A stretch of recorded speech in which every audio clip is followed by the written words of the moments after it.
Habib, begini, berarti apa namanya, mujassimah itu memang real apa yang disampaikan oleh Ibn Taimiyah kepada pengikut-pengikutnya sampai Betul saat itu, ini. sampai saat ini. Berarti artinya yang dituduhkan mereka bahwa ahlu sunnah itu memfitnah mereka, itu Ada itu. keliru ya Habib ya?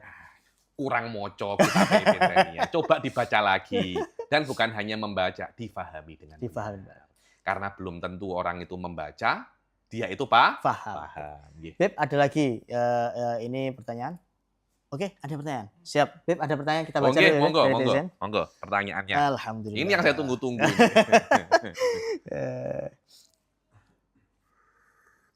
Beb, ini ada pertanyaan dari akun ATR CTR Nusantara. Apa lagi? Bagaimana untuk menyadarkan orang terkena tasbih tanpa sadar dengan tamsil tangan kita tak sama tangan monyet? Tangan Allah mulia dan agung melipat alam serta istawa dengan menetap. Loh ya itu yang namanya musyabihah itu ya itu loh Ustaz. Itu yang namanya musyabihah. Jadi gini, kalau mumathilah dia akan mengatakan tangannya Allah sama dengan tangannya manusia.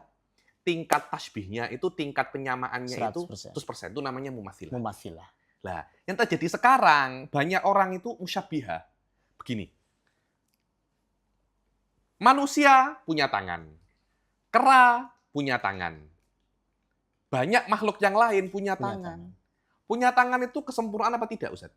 Sempurna. Sempurna. Manusia yang punya tangan lebih sempurna daripada manusia yang tidak punya tangan. Monyet yang punya tangan lebih sempurna daripada monyet yang tidak punya yang tidak punya tangan. Kita kan mengatakan manusia yang tidak punya tangan itu kan dibilang disabilitas. Disabilitas. Atau apa. Loh, selama itu kesempurnaan untuk manusia, secara otomatis itu pun juga kesempurnaan untuk Allah. Maka Tuhan yang punya tangan lebih sempurna daripada Tuhan yang tidak punya tangan. Mantap kan dalilnya? Ini namanya qiyasul ghaib ala syahid. Dalil ini tidak dipakai oleh ahli sunnah wal jamaah. Tapi mereka ngeles. Iya, emang Allah itu punya tangan, tapi tangannya tidak sama dengan tangannya manusia. Lah terus tangannya bagaimana? Wallahu a'lam wal kaifu majhul. Jadi memang ada kesamaan antara Allah dan makhluknya, tapi tipis-tipis. Ya ini yang namanya musyabihah itu. Oke, ada lagi ya, alhamdulillah. Untuk penanya pertama tadi insya Allah sudah terjawab ya. Sudah gamblang ini penjelasannya Habib, sudah jelas. Aduh, kadang-kadang saya itu juga heran ya. Banyak orang itu kayak membela, yo Allah itu ada yang menyamakan dengan malaikat, yo Allah itu juga punya kaki, Allah itu juga punya mata, tapi ya tidak sama dengan kakinya manusia. Kaki ilahi, mata ilahi. Piye kuwi wal kaifu majhul yang tahu hanya Allah. Itu yang namanya musyabih semacam itu, Ustaz. Masyaallah. Habib, ini ada pertanyaan lagi. Wah, dari kucing terkejut lagi, Beb. Kucing terkejut. Masya Allah. Bagaimana dengan sifat melihat dan mendengar? Apa yang membedakan dengan tangan yang dijadikan sifat? Loh, beda. Jadi, Ibnu Taimiyah, ini banyak nusus, mungkin nanti akan kita bahas dalam episode selanjutnya. Ya. Ibnu Taimiyah itu membedakan antara sifatul ma'an dan sifatul a'yan. Ada sifat makna, itu seperti semacam ini. Mata Anda tidak hanya ada mata, tapi ada yang namanya penglihatan. Itu dua hal yang berbeda. Orang yang yang tidak bisa melihat. Tunanetra itu punya mata, Ustaz. Punya mata, tapi apakah bisa melihat? Tidak bisa melihat. Jadi melihat adalah sifat. Mata adalah anggota tubuh. Paham ya? Paham. Mata adalah anggota tubuh. Melihat adalah sifat. Jadi Ibn Taimiyah membedakan antara sifatul ma'ani dan sifatul a'yan. Ain itu ya sifat kayak tangan itu sifatul ain. Organ. Jadi Allah mempunyai sifatul ma'ani, kudroh. Kekuatan, kekuasaan. Allah juga mempunyai sifatul ain. Itu adalah anggota tubuh. Jadi tadi apa? Tangan ya? Tangan sifatul a'yan. Basor, penglihatan, sifatul ma'ani. Sama sifatul ma'ani. Al-ain sifatul a'yan. So, lihat ya. Allah selain mempunyai penglihatan, Allah juga mempunyai mata. Allah selain mempunyai pendengaran, Allah juga mempunyai telinga. Ini pendapat Ibnu Taimiyah. Bedakan antara sifatul ma'ani dan sifatul a'yan. Kita ahli sunnah, tidak ada itu. Allah mempunyai sifatul ma'ani. Allah tidak mempunyai sifatul a'yan. Di sini perbedaannya. Loh, masalahnya apa Habib? Ya masalah kalau Anda mengatakan Allah itu mempunyai anggota tubuh, maknanya Allah itu akan tersusun daripada beberapa bagian. Tersusunnya Allah daripada beberapa bagian itu tidak boleh menjadikan Allah itu nanti dia itu tersusun. Kenapa kok matanya di sini? Kenapa kok tangannya itu dua? Sampai ada satu orang mujassimah itu mengatakan Allah itu tangannya dua. Mana yang lebih afdol? Tangan kiri atau tangan kanan? Ya tangan kanan. Dua-duanya tangan dua-duanya apa? Kanan. Dibilang wakil tahuma yamin. Dua-duanya tangan kanan. Saya bayangkan. Loh, kamu jangan marah ketika ada orang membayangkan bentuk Allah ketika kamu mengatakan semacam itu. Secara otomatis sampai saya itu pernah ada satu Ustadz Wahabi itu pernah saya lihat ketika di Arab, tapi ini Wahabi Arab ya nih. Itu saya kan ketika saya ngekos di Yordan itu kan di bawah masjid saya itu kan imamnya kan mujassimah. Ketika mengajar itu Allah itu duduk mirip seperti saya duduk dan Allah itu turun seperti saya turun. Loh, kamu jangan marah ketika As-Sami'in ini membayangkan bagaimana Allah duduk. Bagaimana Allah itu turun karena kamu sendiri yang memisalkan semacam itu. Aduh, ada. Beb, kemudian Beb, ini banyak terjadi Beb. Sampai sekarang banyak. Orang awam mengatakan bahwa kita minta kepada yang di atas. Berarti Allah itu ada di atas. Gimana Beb? Loh bukan. Jadi piye ya? Kadangkala dan itu banyak orang-orang itu saya pernah kan Habib Ali secara tidak sengaja mengatakan Allah dengan menunjuk menunjuk ke atas. Padahal. Jadi begini ya, ada sifatul ulu atau sifat atas tinggi dan atas. Ada beberapa ulama mensifati Allah dengan tinggi. Ada beberapa ulama daripada mutaqaddimin mensifati Allah itu dengan fauq, atas. Tapi kita mesti paham, ahli sunnah tidak mengatakan atas. Itu atas arah, tidak. Contohnya, tingkat 2 di atas tingkat 1. Di atas ini artinya apa? Arah. Dengan arti arah tingkat 2 di atas arah tingkat 1. Di atasnya tingkat 1, arahnya di atas. Oke. Ketika kita mengatakan Al-Aliyul Azim, Maha Tinggi. Tinggi itu bukan artinya di atas. Akan tetapi kedudukannya yang tinggi. Para ulama mengatakan al-ulu, uluwun maknawi, bukan uluwun hissi. Ibn Taimiyah mengatakan ulu adalah uluwun hissi. Ini saya nukil dikatakan saya nukil di sini daripada kitab Bayan Talbis Jahamiyah. Juzuk pertama, halaman 402. Dikatakan apa beliau mengatakan? Berkata Ibn Taimiyah, al-wajhul asyir. Idza kanat ihda hatainil muqaddimatain ad-dururiyatain tastalzimu annahu mubayyinun lil alam wal ukhra tastalzimu annahul jisim. Dibilang kalau seumpamanya dua muqaddimah yang dururiyah ini mengatakan Allah itu berbeda arah daripada alam. Yang kedua, Allah itu jisim. Ya Allah jisim dan berbeda dengan arah. Masalahnya apa? Faqad tsabata bi mujibihatin lil muqaddimatain sihhatu qaulil qailin bil jihah. Wa qaulil qailin bi annahu jisim. Maka benar pendapat orang yang mengatakan Allah itu ada di arah dan arahnya Allah pasti atas. Karena masa Allah di bawah. Nah, elok toh. Pasti di atas dan Allah itu jisim. Wa kaunuhu jisman yastalzimul qaula bil jihah. Dan Allah itu jisim secara otomatis Allah itu pasti punya arah. Kama tuwafiquna alaih. Dan kamu sepakat bahwasanya kamu ahli sunnah sepakat Allah itu kalau Allah itu punya arah, maknanya Allah itu jisim. Tapi kamu ahli sunnah mengingkari itu. Mengingkari Allah itu bukan jisim dan tidak punya arah. Tapi kamu mengatakan, yang mengatakan Allah jisim, pasti mengatakan Allah punya arah. Itu pendapat kami. Ya, begitu Ibn Taimiyah mengatakan. Wa qaulil qailin bil jihah yastalzimu aidon al qaula bil jisim kama taquluna antum. Dan yang mengatakan Allah itu mempunyai arah juga mengatakan Allah itu adalah jisim. Seperti yang kamu katakan. Cuma kamu mengingkari wahai ahli sunnah, kami mengisbatkan, kami mengimani. Loh, dari sini kita sudah mengetahui Ibn Taimiyah itu adalah apa namanya? Jismiyah, jihad. Cuma Ibn Taimiyah meyakini arah atas itu hissi, Ustaz. Hissi dengan arti bisa ditengok dengan panca indera. Kita tidak. Kita ahli sunnah kalau ada pendapat yang mengatakan Allah itu tinggi atau Allah itu di atas. Atas ini bukan atas tempat, tapi kedudukan. Dalam bahasa Arab itu atas atau tinggi itu artinya bisa tempat, bisa makan, bisa makanah. Makanah itu kedudukan. Dengan arti Allah itu fauqal makhluqat, Allah itu derajatnya di atas makhluk. Karena ini derajat kholikiyah, ini derajat makhlukiyah. Begini bagaimana ahli sunnah memahami apa namanya? Memahami tentang kata-kata ali, tinggi, tentang kata-kata apa namanya? Fauq wahwal qahiru. Fauqa ibadi.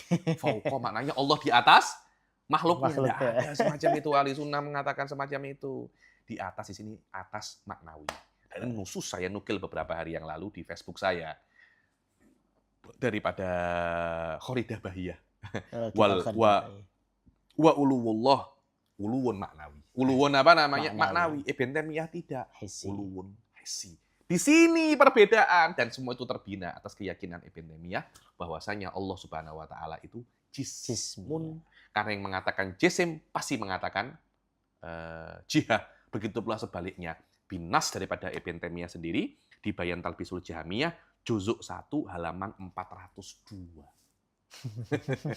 Karena itu saya itu merekomendasikan kepada para mujassimah, pada salafiyah, wahabi lebih banyak membaca kitab-kitabnya Ibn Taimiyah. Lebih banyak membaca nususnya Ibn Taimiyah.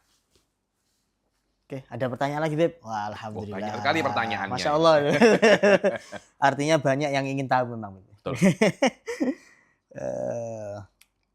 Habib, ini ada pertanyaan. Kucing terkejut lagi, bukan? Ini, dari ATR CTR Nusantara nih ya. Siap. Apa sifat khobariyah itu sebenarnya? Allah memisalkan sesuatu yang mudah ditangkap oleh manusia. Bukanlah hakiki sebenar pada Allah. Dia misalkan cahaya, tangan, mata, segi kuasa bahasa. Memang. Ada pendapat semacam itu. Dan ini pendapatnya Imam Rozi. Bahwasanya ketika Allah itu ingin menjelaskan zatnya. Jadi Allah menggunakan sesuatu yang mudah untuk difahami. Yang nanti ada unsur kalau para makhluk itu membaca kalimat-kalimat ini, ada unsur tasbihnya. Akan tetapi oleh Allah langsung dinafikan. Langsung dinafikan. Agar ada semacam kefahaman daripada makhluk ketika membaca yadullah, ini adalah tangan. Oh tidak, itu bukan tangan. Itu bukan tangan. Itu bukan tangan. Juga ada unsur semacam itu. Ini yang dikatakan oleh Imam Rozi di dalam dinukil oleh Syekh Said daripada Imam Rozi kalau tak silap di dalam Mafatihul Ghaib. Ada Mafatihul Ghaib. Dan wajah ini dikuatkan oleh Syekh Said. Kemudian kenapa kok Allah itu menggunakan lafaz-lafaz semacam ini? Karena Allah itu ingin menguji manusia, Ustaz. Bayangkan kalau semua lafaz-lafaznya Al-Qur'an ini lafaz-lafaz yang jelas. Yuk kabeh mlebu surga, Ustaz. Kabeh mlebu surga. Neraka lah kosong gua ini. Neraka lah kosong. Kan tetapi Allah itu ingin main fair. Dengan arti kamu tak kasih lafaz-lafaz ini yang zahirnya salah. Yang zahirnya tidak benar. Aku beri cara bagaimana cara memahami ayat ini, hadis ini dengan benar. Dengan benar. Itu yang namanya bi'irja'il mutasyabihat kepada muhkamat. Itu caranya.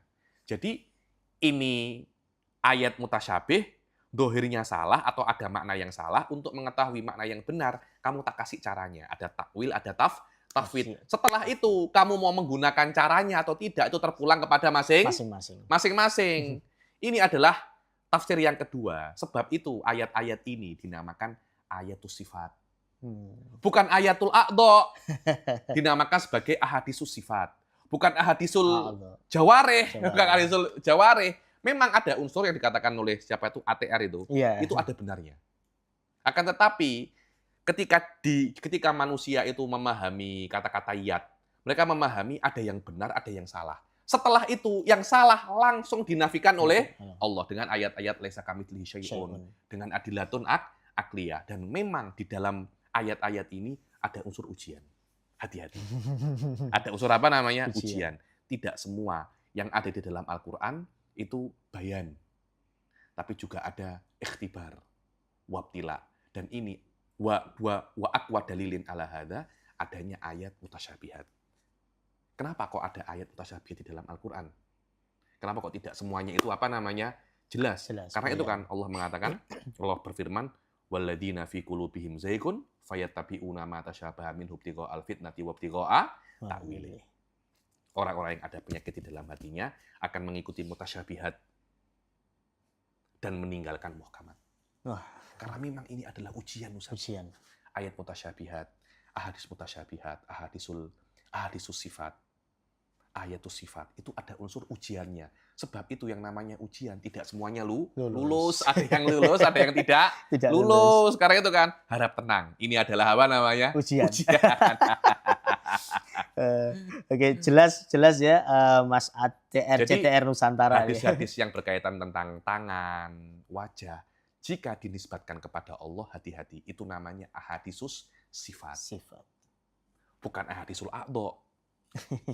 Ayatus sifat, bukan ayatul jawareh. Ini mesti penting ini. Jadi memang Ibn Taimiyah itu banyak di beberapa nususnya, setahu saya loh ya.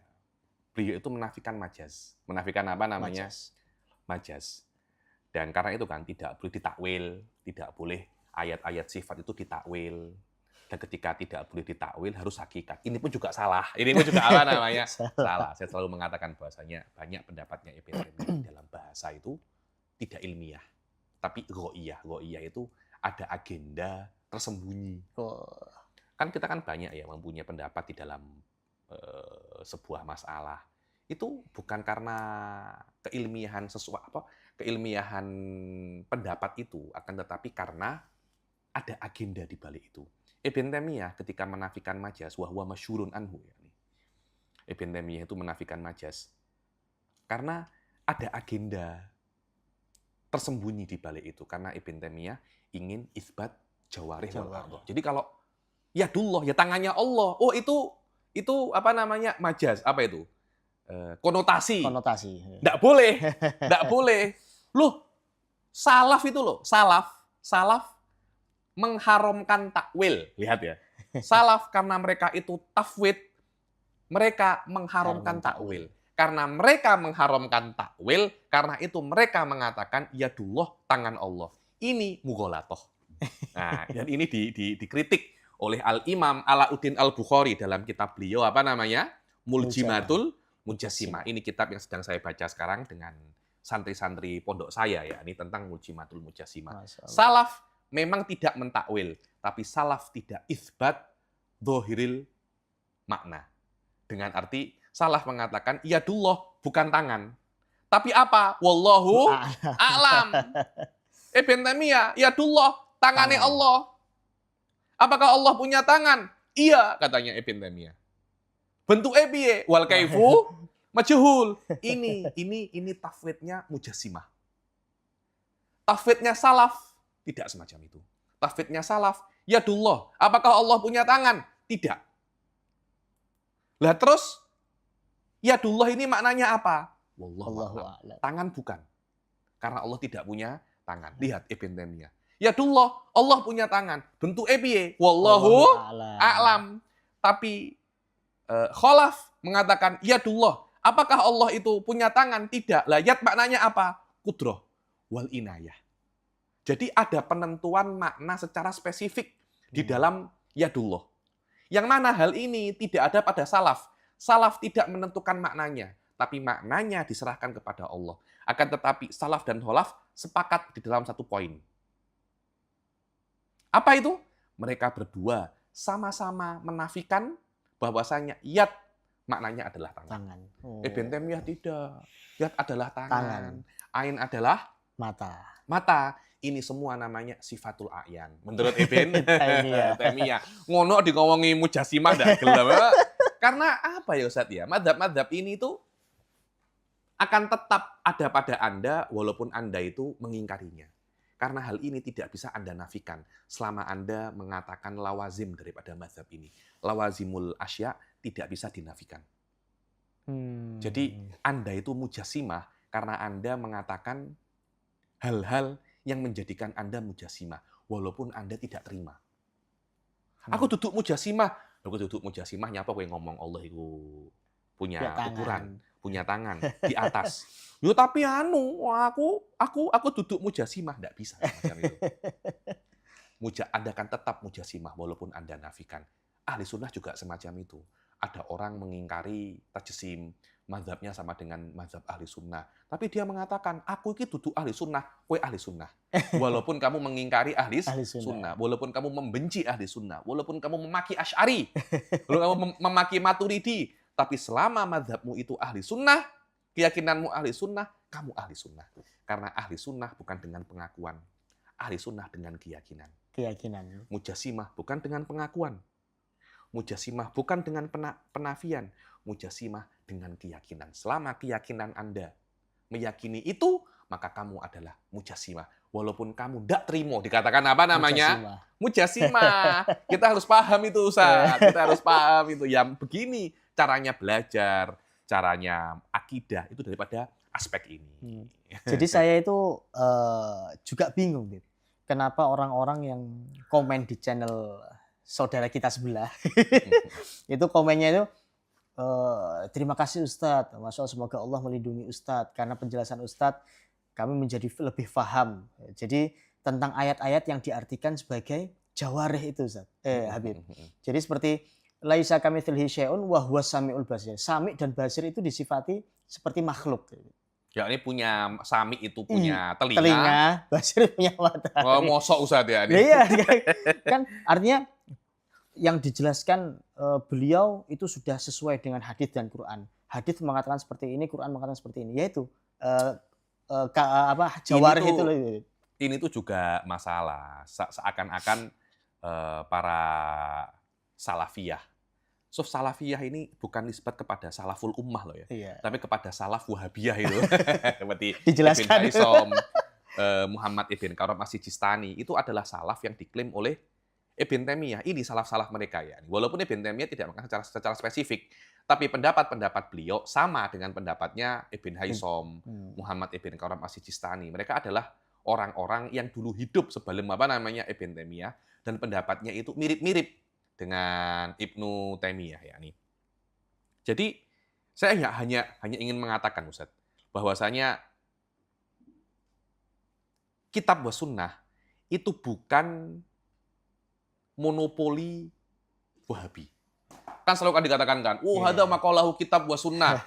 Koyok-koyok awake dhewe iki ahli sunnah mengatakan, ini kan ahli sunnahi maqalahu Kopinghu, maqalahu Naruto. Tidak semacam itu, Ustaz. Semua sama-sama mengatakan kitab was sunnah. Mu'tazilah pun kitab was sunnah. Syiah pun kitab was sunnah. Masalahnya bukan apa yang Anda gunakan untuk dalil. Bukan hanya ini masalahnya. Masalahnya adalah bagaimana Anda memahaminya. Karena tolak ukur adalah pemahaman. Bagaimana cara Anda memahaminya. Kalau kamu memahami Sami dan Basir, punya telinga dan punya mata, lebih baik ngaji Yose. Lu betul itu. Lebih baik kamu ini ngaji dulu. Saya dulu pernah ya nih. Ada diskusi tentang masalah ru'yatullah. Beberapa orang itu mengartikan nador ru'yatullah bil basor itu dengan mata. Saya bilang basor itu bukan mata. Basor itu penglihatan. Basor itu indera, Ustaz. Mata itu anggota tubuh, itu organ tubuh, itu bukan indera. Ini dua hal yang berbeda. Kadangkala nanti pada hari kiamat Allah itu akan meletakkan indera penglihatan di mata, bisa di bagian-bagian yang lain, karena letak indera penglihatan di mata, itu jika memang itu benar, itu hanya di dunia. Sebagian ulama mengingkari itu loh ya. Siapa yang mengatakan indera penglihatan itu di mata? Loh, ada yang ingin mendiskusikan itu gitu loh. Karena itu ada yang namanya basiroh, kan basiroh dengan hati, hal-hal semacam itu ya. Jadi ada perbedaan antara basor wal ain. Ada perbedaan antara sama wal udun. Udun, telinga. Sama pendengaran. Loh, kalau kamu masih menerjemahkan sami'un basir, Allah itu maha mempunyai telinga dan maha mempunyai mata. Saya nasihati ngaji Yosik. Karena biar tidak malu-maluin. Jangan sampai dibuat olok-olokan nanti, Masya Allah, Habib. Ini alhamdulillah sudah 1 jam, Habib. Masya Allah. Sudah 1 jam. Hanya banyak ini, saya ini masih ingin mengungkapkan beberapa nusus-nusus. Saya di sini menukil bagaimana Ibn Taimiyah itu sepakat menukil daripada siapa namanya Ibnu Rusyd. Ibnu Rusyd ada beberapa ustadz Wahabi kan mengatakan Ibn Taimiyah itu dengan Ibn Rusyd tidak ada hubungan. Lah ada kok, memang menukil kok. Menukil bahwasanya Ibn Taimiyah suka dengan Ibn Rusyd, walaupun Ibn Rusyd itu seorang tokoh yang lebih senang dengan filsafat Aristo daripada qawaid Islamiyah ya nih. Cuma antara keduanya itu ada titik temu, yakni sama-sama tidak suka Asy'ariyah. Sama-sama tidak suka Asy'ariyah. Ya, jadi kita ini mempunyai musuh bersama ya. Ibn Rusyd itu mempunyai keyakinan bahwasanya Allah itu bukan jisim. Akan tetapi orang awam tidak bisa memahaminya. Maka di depan awam katakan Allah itu jisim, walaupun Allah itu bukan jisim. Jadi ada semacam batiniyah. Batiniyah itu tidak sesuainya hakikat dengan dohir. Ahlussunnah tidak ada semacam itu. Tidak ada batiniyah di dalam syariat. Yang peliknya Ibn Taimiyah menyokong Ibn Rusyd bahwasanya Ibn Rusyd ketika mengatakan Allah itu jisim dan batinnya Allah itu bukan jisim, Ibn Rusyd seharusnya mengatakan Allah itu jisim dhahiron wal batin. Dikatakan di sini, waqad bayyana bil hujjatil wadihah annama yadhkuruhul mutakallimun fin nafi, dan Ibn Rusyd sudah menjelaskan dengan hujah yang sangat jelas bahwasanya apa yang disebutkan oleh mutakallimun ahli sunnah yakni menafikan Allah itu bukan jisim, mukhalifun li syariah. Tidak sesuai dengan syariat itu. Yang sesuai dengan syariat Allah itu jisim. Ini pendapatnya Ibnu Rusyd. Wahwa, katanya Ibn Taimiyah mengomentari ini, wahwa musibun fi hadza batinan wa dhahiran. Jadi pendapatnya Ibn Rusyd tidak hanya benar dohirnya, batinnya juga benar. Waqad bayyana annama yadhkuruhul mutakallimun fi nafil jisim alallahi bi hujjatin dhaifah. Dan Ibn Rusyd menjelaskan dalil-dalil yang disebutkan oleh mutakallimun di dalam penafian jisim itu dhaif dan dijelaskan keburukannya. Ini saja menunjukkan Ibn Taimiyah setuju dengan Ibn Rusyd. Minimal dohirnya bahwasanya Allah itu adalah jisim. Apalagi wahwa musibun fi hadza dhahiran wa batinan. Jadi Ibn Taimiyah menyetujui Allah itu jismun dhahiran wa batinan. Ini disebutkan di Bayan Talbisul Jahmiyah juzuk pertama halaman 247. Monggo dicek. Monggo dicek. Jadi biar jangan kita mengatakan, Habib Ali ini seperti Syekh Said Foda, menipu, fitnah. Cek sendiri silakan. Karena itu saya itu selalu menasihati. Jadi kalau mau jadi Wahabi, sing bener gitu loh. Jadi Wahabi sing bener. Sing tenanan. Kok karena kamu meyakini itu benar gitu loh. Jadilah Wahabi yang benar. Baca kitab-kitabnya Ibn Taimiyah. Kenapa kamu marah ketika mengatakan bahwasanya ini menuduh kita ini mujassimah? Loh memang benar kok. Kalau kamu tidak meyakini Allah itu jisim, kamu ahli sunnah maknanya. Betul. Walaupun kamu mengaku mujassimah, kamu itu ahli sunnah, malah kamu ngamuk-ngamuk sama kita. Enggak. Saya itu selalu mengatakan kok jadi apa-apa. Sekalian kamu tuh kok jadi Wahabi pisan. Kamu jadi Mu'tazilah sekali. Kalau kamu memang jadi Syiah, jadilah Syiah sekali. Kamu tahu gitu loh. Kamu tuh tahu apa ajaran-ajaran Syiah. Kamu tahu apa itu ajaran Mujassimah. Jangan setengah-setengah. Agar kamu bisa, apa ya, karena seseorang itu ketika memahami, meyakini sebuah akidah, dia harus benar-benar meyakini akidah ini. Orang yang semacam ini lebih mudah mendapat hidayah. Bagi saya loh ya.